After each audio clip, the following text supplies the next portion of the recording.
Welcome back to our channel simply studies with Chelsha. तो देखो एक ये नोटिफिकेशन आया था। नोटिफिकेशन एक्चुअली में कल का है, कल मुझे टाइम नहीं लगा। तो यहाँ पे देखिए आपका क्या नोटिफिकेशन है कि जो बिहार विद्यालय परीक्षा समिति है उसने स्थानीय निकाय के शिक्षकों की सक्षमता परीक्षा का यहाँ पे ऑनलाइन फॉर्म यहाँ पे उन्होंने निकाला है। ठीक है, जो आपके शिक्षक है उनकी क्या ली जाएगी, यहाँ पे सक्षमता परीक्षा ली जाएगी। एंड यहाँ पे आप देख सकते हो कि यहाँ पे आपके इंपॉर्टेंट लिंक्स है। ये आपका विज्ञापति का मतलब यहाँ पे आपका पूरा नोटिफिकेशन गिवन है, प्रैक्टिस टेस्ट लिंक गिवन है यहाँ पे। एंड क्योंकि आपका जो ये एग्जाम है वो कंप्यूटर बेस्ड टेस्ट होगा तो इसीलिए यहाँ पे आपका प्रैक्टिस टेस्ट भी गिवन है। मतलब यहाँ से आप क्या कर सकते हो, कंप्यूटर पे अगर आपको एग्जाम देने की प्रैक्टिस नहीं है, ऑनलाइन अगर आपको एग्जाम देने की प्रैक्टिस नहीं है, तो यहाँ से आप क्या कर सकते हो, अपनी प्रैक्टिस कर सकते हो। ठीक है, फिर यहाँ पे आपका नोटिफिकेशन है and form filling demo video भी यहाँ पे गिवन है। अगर आपको फॉर्म फिल करने में थोड़ा बहुत भी डाउट है तो एक बार इस वीडियो को जरूर देख लीजिएगा, डेमो वीडियो है ये, तो इससे भी आपको काफ़ी हेल्प हो जाएगी। अगर आप यहाँ पे न्यू कैंडिडेट है तो रजिस्टर कर सकते हैं एंड रजिस्टर न्यू कैंडिडेट करके क्या करना है, आपको लॉग इन करना है। ठीक है, तो इतनी सी बात है, आपको पता है, आप फॉर्म फिल करते हैं। ठीक है, तो यहाँ पे देखिए जब आप इस विज्ञापति के ऊपर क्लिक करोगे तो आपका नोटिफिकेशन ओपन हो जाता है एंड आपका नोटिफिकेशन आता है ये। तो यहाँ पे देखेंगे हम कि जो बिहार विद्यालय परीक्षा समिति है वो क्या कर रही है यहाँ पे, कि यहाँ पे स्थानीय निकाय के शिक्षकों की सक्षमता परीक्षा ली जाएगी। ठीक है, एंड यहाँ पे कुछ मेन पॉइंट्स की अगर हम बात करें तो आप देख सकते हो कि इसके जो ऑनलाइन फॉर्म है वो कब से यहाँ पे एक्टिव हो गए हैं, वो आपके 1 फरवरी से स्टार्ट हो गए हैं एंड 15 फरवरी तक है। ज़्यादा टाइम इन्होंने नहीं दिया है, केवल आपके पास 15 दिन ही है। 15 फरवरी तक ही आप क्या कर सकते हो, यहाँ पे फॉर्म को फिल कर सकते हो। एंड जैसा कि आप लोगों को पता है कि जैसे जैसे टाइम निकलता जाता है आपका सर्वर क्या हो जाता है, डाउन हो जाता है, तो स्टार्टिंग में ही फिल कर देना। उसके बाद यहाँ पे देखिए जो आपका एग्जाम लिया जाएगा वो सेम पैटर्न पे होगा जैसा आपने बीपीएससी का जो आपका एग्जाम होता है उसी पैटर्न के ऊपर यहाँ पे आपका ये एग्जाम रहेगा। यहाँ पे मल्टीपल क्वेश्चंस आएंगे एंड हर क्वेश्चन क्या होगा, 1 मार्क का होगा, लेकिन यहाँ पे नेगेटिव मार्किंग नहीं है। उसके बाद आप यहाँ पे देख सकते हो कि परीक्षा के विषय, तो विषय की अगर हम बात करें तो यहाँ पे कक्षा 1 to 5 की अगर बात करें तो आपके विषय क्या रहेंगे, भाषा एंड सामान्य विषय, कोड यहाँ पे गिवन है। फिर यहाँ पे कक्षा 6 to 8 की अगर बात करें तो ये आपके सब्जेक्ट्स रहेंगे एंड 9 to 10 की बात करें तो ये आपके टोटल यहाँ पे सब्जेक्ट्स गिवन है। एक बार अपनी लिस्ट चेक कर लेना कि आपका सब्जेक्ट इस लिस्ट में है या नहीं। कक्षा 11 to 12 की बात करें तो ये आपके सब्जेक्ट रहेंगे एंड कंप्यूटर साइंस का कोड यहाँ पे 2 to 6 रहेगा। ठीक है, तो ये क्या हो गए आपके सब परीक्षा के विषय हो गए। उसके अलावा अगर यहाँ पे सिलेबस की बात करें तो सिलेबस जैसे आपका ट्री 1 ट्री 2 के अंदर जो सिलेबस आया था वही सिलेबस यहाँ पे रहेगा। एग्जाम पैटर्न की यहाँ पे बात करें तो आप एग्जाम पैटर्न देख सकते हो। यहाँ पे सभी कक्षाओं के लिए क्या है आपका 1 to 5 150 टोटल पर्सन कितने रहेंगे आपके 150 150 यहाँ पे आपके टोटल क्वेश्चंस रहेंगे। यहाँ पे फिर आपके क्वेश्चंस की संख्या गिवन है। ठीक है, वो आप देख सकते हो।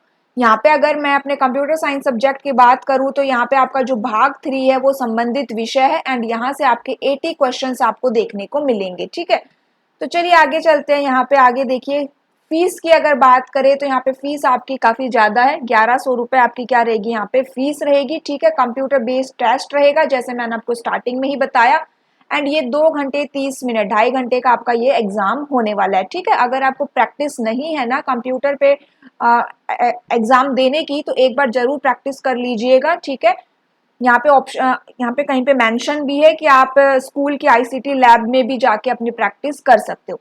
अब यहाँ पे बात कर लेते हैं कि आपको मिनिमम क्वालिफाइंग मार्क्स कितने चाहिए। तो आप देख सकते हो जनरल कैटेगरी के लिए 40% है, पिछड़ा वर्ग बीसी के लिए 36.5% रहेगा, ईबीसी का 34% है, एससी एसटी के 32% है, दिव्यांग या डिफरेंटली एबल्ड 32% और फीमेल के लिए यहाँ पे 32% क्वालिफाइंग मार्क्स गिवन है। ठीक है, जैसे ही आपका ये एग्जाम क्लियर हो जाता है उसके बाद आपको क्या दिया जाएगा, एक सर्टिफिकेट दिया जाएगा। सर्टिफिकेट आपके पास जरूर होना चाहिए। क्या दिया जाएगा आपके पास, एक उत्तीर्णता प्रमाण पत्र, आपको यहाँ पे एक सर्टिफिकेट दिया जाएगा। ठीक है, उसके बाद यहाँ पे आप देख सकते हो कि जो बाकी के कुछ पॉइंट्स गिवन है एक बार इनको रीड कर लीजिएगा। इस पॉइंट को ध्यान से देखिए कि फादर, हस्बैंड का नाम, आपकी डेट ऑफ बर्थ एंड यहाँ पे आपके योगदान की तिथि, ये सभी क्या हो आपकी सही भरी गई हो। ठीक है, आगे क्या लिखा हुआ है कि परीक्षा देने के बाद मूल प्रवेश पत्र गुम होने की स्थिति में शिक्षक अभ्यर्थी को दोबारा सक्षमता परीक्षा देनी होगी एंड ये एग्जाम कब होगा आपका, तो ये एग्जाम होगा फरवरी के लास्ट वीक पे,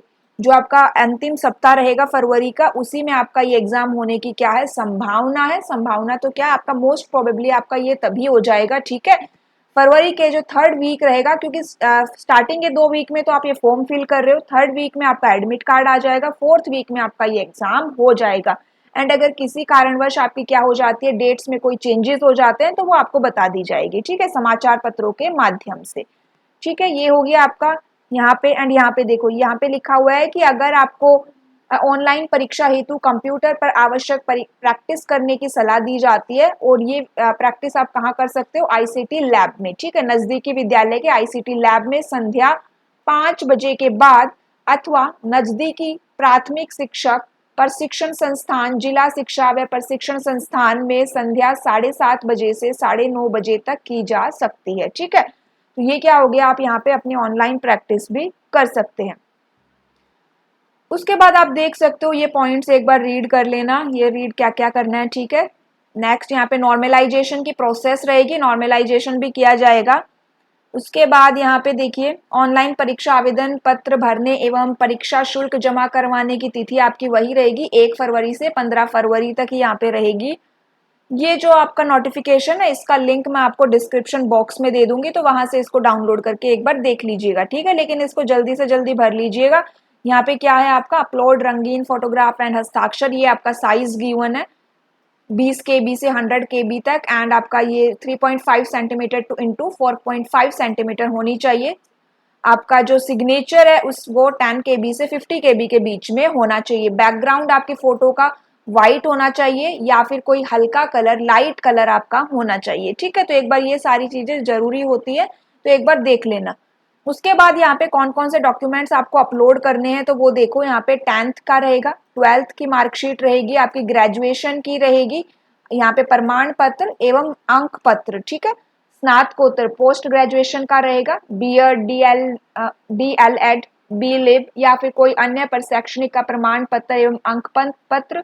उसके अलावा यहाँ पे अगर रिजर्वेशन के लिए आप हो, रिजर्वेशन वाली कैटेगरी में, तो उसका भी यहाँ पे जाति प्रमाण पत्र लगेगा, आपका आधार कार्ड, टैट, सी टैट, एस टैट का प्रमाण पत्र यहाँ पे चाहिए, नियोजन इकाई द्वारा जारी नियुक्ति पत्र, दिव्यांग आवेदकों के लिए सक्षम प्राधिकार द्वारा निर्गत प्रमाण पत्र। तो ये सारे आपको क्या चाहिए, यहाँ पे सर्टिफिकेट्स आपको यहाँ पे अपलोड करने पड़ेंगे, ठीक है। चलिए, ये आपको पता है कि आपको यूजर आईडी एंड पासवर्ड मिलेगी, जिसको आपको क्या रखनी है, सेव करके रखनी है, ठीक है। घोषणा पत्र एवं आवेदन पत्र पर हस्ताक्षर के लिए अंग्रेजी के बड़े अक्षरों का प्रयोग वर्जित है। हर पॉइंट को ध्यान से पढ़ना, उसके बाद फॉर्म फिल करना। तो ये क्या हो गया आपका, यहाँ पे पूरा ऑनलाइन जो भी इन्होंने नोटिफिकेशन निकाला है वो हो गया, ठीक है। उसके बाद यहाँ पे क्या है, हेल्पलाइन नंबर गिवन है, अगर आपको कोई भी डाउट है तो आप यहाँ पे कॉल करके पूछ सकते हैं। हेल्प डेस्क ईमेल आईडी भी यहाँ पे गिवन है, ठीक है, यहाँ पे भी आप मेल करके भी पूछ सकते हैं, लेकिन मेल करने का रिप्लाई काफी लेट हो जाता है, तो आप कॉल करके ही क्या करिए, अपनी क्वेरी यहाँ पे सॉल्व करवाइए, ठीक है। तो ये क्या था, एक नोटिफिकेशन था जिसके हमने मेन पॉइंट्स की यहाँ पे बात करी, ओके। एंड आपका जो बीपीएससी ट्री 3 का लिए जो स्पेशल बैच है वो स्टार्ट हो चुका है कंप्यूटर साइंस के रिगार्डिंग। तो अगर आप एग्जाम देने वाले हैं, चाहे ट्री 3 के लिए देने वाले हैं, और ट्री 3 के बाद आपका चांसेस है कि जो ट्री 4 भी लिया जाएगा, एंड वो आपका अगस्त में लिया जाएगा, तो ट्री 3 आपका मार्च में लिया जा रहा है, एंड ट्री 4 आपका चांसेस है कि अगस्त में ये एग्जाम होगा, ठीक है। तो यहाँ पे अगर आप प्रिपरेशन कर रहे हैं तो आप चैनल को ज्वाइन कर सकते हैं, एंड आपका जो स्पेशल बैच है वो स्टार्ट हो चुका है। उसके अलावा अगर मैं पीडीएफ की बात करूँ, तो आपके जितने भी आपके सब्जेक्ट्स हैं जो कि आपके ट्री 2 या ट्री 1 में आपने देखे होंगे कि एग्जाम में आते हैं, उन सभी सब्जेक्ट्स की आप नोट्स अवेलेबल है, नोट्स की फीस है, ठीक है। टेलीग्राम ग्रुप को ज्वाइन करिए, या फिर अगर आपके पास व्हाट्सएप है तो व्हाट्सएप पे भी डायरेक्ट डीएम कर सकते हो, आप नोट्स भी डायरेक्टली परचेज कर सकते हैं, ठीक है। उसके अलावा एमसीक्यू सीरीज भी अवेलेबल है, यहाँ पे आपके पास टोटल 1200 कुछ क्या रहेंगे, क्वेश्चंस रहेंगे, जो कि आपके बीपीएससी के सिलेबस के अकॉर्डिंग ही क्या है, आप एमसीक्यूज यहाँ पे डिजाइन किए गए हैं। तो अगर आपको एमसीक्यूज की प्रैक्टिस सेट चाहिए तो आप उसको भी एक अलग से परचेज कर सकते हैं, ठीक है। टेलीग्राम ग्रुप को ज्वाइन कर सकते हो, वहां पे आप क्या करना है, आपको डीएम करना है, एंड आपको क्या मिलेगी, डायरेक्टली आपको उसकी पूरी पीडीएफ मिलेगी, okay. Thank you, bye bye.